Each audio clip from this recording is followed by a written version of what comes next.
Student, आज हम एक नया अध्याय लेकर उपस्थित हैं। सत्र 3 कक्षा 11 के इकाई 2 के सत्र 3 को आज हम पढ़ते हैं।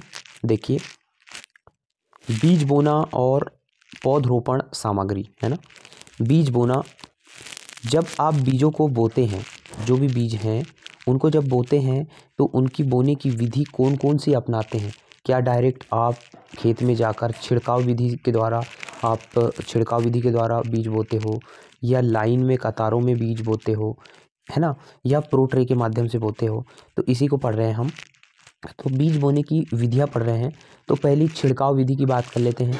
तो छिड़काव विधि जो होती है बच्चों, तो नर्सरी में हम क्या करते हैं कि बीजों को छिड़काव करके बोते हैं, है ना।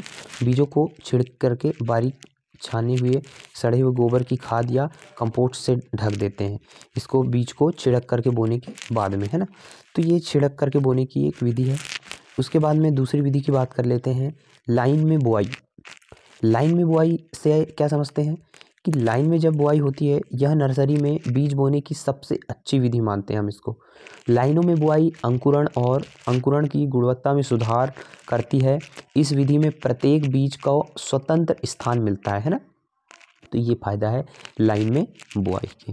ठीक है, तो ये दोनों चीज़ में आपको समझ में आई होंगी, छिड़काव विधि और लाइन में बुआई। ठीक है, तो ये करते हैं हम। उसके बाद में तीसरी विधि के बारे में जानकारी लेते हैं, प्लग ट्रे या प्रो ट्रे, है ना। प्रो ट्रे अब जानते हैं, प्रो ट्रे प्लास्टिक की ये प्रो ट्रे बनी हुई है। इसमें क्या है, इस टाइप के गड्ढे गड्ढे बने हुए रहते हैं, जो प्लेट बनी हुई रहती हैं। इसमें हम क्या करते हैं, कोकोपीट डालते हैं, और कोकोपीट डालने के बाद ये जो जिस टाइप से बीज डाल करके इसको मिट्टी से या कोकोपीट से ढक देते हैं। तो ये प्रो ट्रे में बीज जब तैयार हो जाता है, पौध तैयार हो जाती है, तो फिर इसकी क्या करते हैं हम, ट्रांसप्लांटिंग कर देते हैं ना। तो प्लग ट्रे में बीज बोना, प्रो ट्रे में बीज बोना, है ना।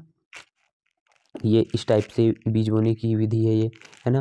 ये देखिए, ठीक है। अब इसके बाद में आगे पढ़ते हैं हम पॉटिंग, डिपॉटिंग और रीपॉटिंग। पॉटिंग की बात करते हैं तो पॉटिंग, यह नर्सरी या पॉलीथीन बैग में पौधों को पॉटिंग मिश्रण वाले गमलों में स्थानांतरित करने की विधि है। पौधों की पॉटिंग में विभिन्न चरण शामिल होते हैं। पहला, गमले का चयन करेंगे हम, गमलों के मिश्रण में भरना। ठीक है, तो पॉट्स के को गमलों में मिश्रण में भरना। ठीक है। तीसरा, पौधों को रखना, फिर उसके बाद पौधों को पानी देना, उसे रोकना और गमले को स्थान पर रखना, है ना, अच्छे स्थान पर रखना। तो ये हो गया पॉटिंग। उसके बाद में फिर बात कर लेते हैं गमला पौधों, सजावटी जो पौधे होते हैं को पसंद और उपलब्धता के आधार पर विभिन्न प्रकार के गमलों में उगाया जाता है ना। बढ़ते हुए घर के पौधों के लिए मिट्टी, सीमेंट, सिरेमिक, प्लास्टिक या अन्य प्रकार के गमलों का हम क्या करते हैं, उपयोग करते हैं। ठीक है, और इन गमलों का उपयोग क्यों करते हैं हम, सजावटी पेड़, सजावटी फूल आदि लगाने के लिए हम इन गमलों का, पॉट्स का उपयोग करते हैं। ठीक है, पॉट्स में पौधे लगाने के लिए प्रक्रिया क्या उपयोग करेंगे, पहले गमलों को भरेंगे, गमलों को भरना, उसके बाद में क्या करेंगे, पौधरोपण करेंगे, है ना, पौधरोपण करेंगे। ठीक है, अब ये दोनों चीज़ करने में आपको क्या क्या सावधानियां यहाँ पे रखना है ना। पॉट्स भरते समय ध्यान रखा जाना चाहिए कि पौधे की रूट बॉल को बहुत सख्ती से दबाया नहीं जाता है, क्योंकि यह जड़ों को तोड़ देगा और नुकसान पहुंचाएगा, है ना। पौधरोपण के तुरंत बाद छिड़काव के साथ पादप को धीरे से पानी दें। ठीक है, पॉटेड प्लांट को जमने के लिए इसे एक शांत छायादार जगह में रखें। ये सारी चीज़ों को आपको ध्यान देते रहना है। तो ये पॉटिंग का मतलब ही अभी तक अपने समझे कि गमले में पौधे को लगाना। इसके बाद में बात कर लेते हैं हम डीपॉटिंग। आप जिस प्रकार से चित्र देख पा रहे हो यहाँ पे, डीपॉटिंग में हम क्या करते हैं कि गमले से पौधे को अलग करके स्थानांतरित करते हैं, किसी दूसरी जगह में, ज़मीन में, मिट्टी में लगाते हैं। उसी हम क्या करते हैं, डीपॉटिंग। क्या कहते हैं, डीपॉटिंग, है ना। तो अब इसको समझाने की आपको आवश्यकता नहीं है, देख पा रहे हैं यहाँ चित्र देख पा रहे हैं किस टाइप से ये कर रहा है ना। तो ये हो गया डीपॉटिंग। ठीक है, उसके बाद में रिपोर्टिंग करना। यह एक पौधे को दूसरे पॉट से दूसरे स्थान पर स्थानांतरित या ट्रांसप्लांट करने की विधि है।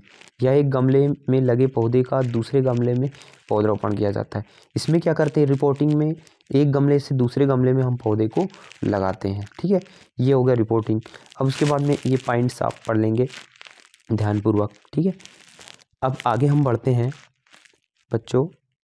आगे जो रिपोर्टिंग का टाइम होता है वो फरवरी मार्च में किया जाता है ना। मानसून की शुरुआत से ठीक पहले हम क्या कर सकते हैं, रिपोर्टिंग का काम स्टार्ट कर देते हैं ना। तो ये कब किस समय में किस किस प्रक्रिया के अनुसार करना चाहिए रिपोर्टिंग, ये दिया हुआ है। ठीक है, आप इनको ध्यान से पढ़ना। इसके बाद में देखते हैं नर्सरी के पौधों की देखभाल और रखरखाव। हमें उनकी देखभाल कैसे करना है और रखरखाव क्या रखना है। पौधों की संभाल, रूट स्टॉक, तो क्या करना है जब भी हम पौधों को स्थानांतरित करते हैं तो देखें उनकी जो जड़ें हैं टूटे ना, ये आपको ध्यान देना है ना। कभी भी जड़ों को टूटने ना दें और सावधानी पूर्वक उनको क्या करें, वो करें। ठीक है, फिर उसके बाद शेडिंग की बात करते हैं। नर्सरी में एक नए पौधे को तेज गर्मी और भारी बारिश से बचाने के लिए हम शेड का उपयोग करते हैं। जैसे कि आपने देखे होंगे, बाहर गए होंगे तो इस टाइप की शेड, इसको ग्रीन हाउस भी बोल सकते हैं ना। तो ये इस टाइप का बना करके हम क्या कर सकते हैं, तेज धूप से बचाया जा सकता है पौधों को, है ना। उसके बाद बात करते हैं हम छटाई हम इसलिए करते हैं क्योंकि पौधे की अच्छी ग्रोथ बनी रहे, है ना। पौधा एक ही स्थान पर ज़्यादा ग्रोथ ना करे, है। ठीक है, इसकी छटाई हो तो पूरे आकार में वो अच्छे से ग्रोथ करे। इसलिए हम क्या करते हैं, पौधों की अच्छी वृद्धि के लिए छटाई करते हैं। पानी का भी हमको उचित ध्यान रखना है नर्सरी में, सारी चीज़ें, है ना। उसके बाद निराई गिराई भी करते रहना है हमको। निराई करने से क्या है कि जो मुख्य फसल रहती है उसको ज़्यादा लाभ हो जाता है ना, निराई करने से। ये चीज़ें हैं। तो बच्चों आज जो आपको चैप्टर पढ़ाया है मैंने, तो ये बहुत ही बेसिक चैप्टर है। इसको आप ध्यान से क्या करेंगे, एक बार ध्यान से आप पाठ को पूरा पढ़ेंगे। इसमें समझाने वाला ऐसा कुछ भी टॉपिक नहीं है जो बहुत ही ज़्यादा कठिन है तो आपको समझाना पड़े, है ना। तो इसलिए आप इसको ध्यानपूर्वक क्या करेंगे, पढ़ेंगे। ठीक है, तो हम अगले टॉपिक को अच्छे से समझाएंगे। ठीक है, ओके, मिलते हैं अगले टॉपिक से। तब तक के लिए नमस्कार।